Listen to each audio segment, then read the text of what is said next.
The Story of Ochosi. In the early days, when the forest was still young and the paths of men and spirits crossed freely, there lived a hunter whose aim was unmatched. This was Ochosi.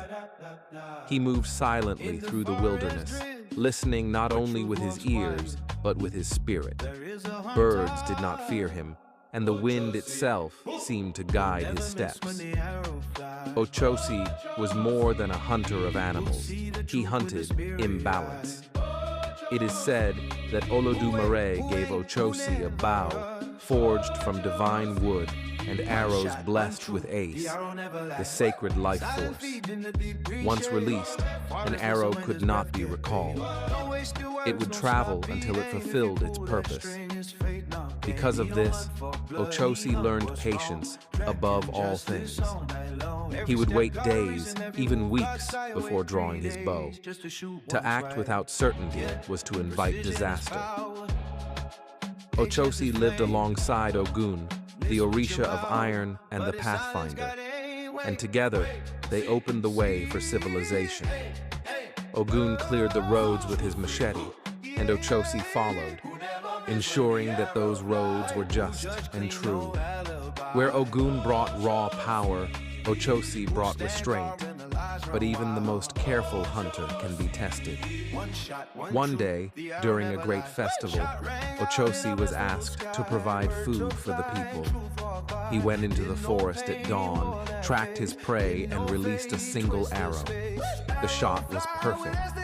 Yet fate twisted the arrow's path, and it struck not an animal, but his own mother, who had taken the form of a bird to observe her son unseen. The forest fell silent. Ochosi's grief was unbearable. He had broken the sacred law he lived by: never act without complete clarity. Consumed by sorrow and guilt, he fled deep into the wilderness, refusing food, refusing speech, refusing even the hunt. The people began to suffer. Without Ochosi, injustice spread. Accusations were made without proof. Punishments fell on the innocent.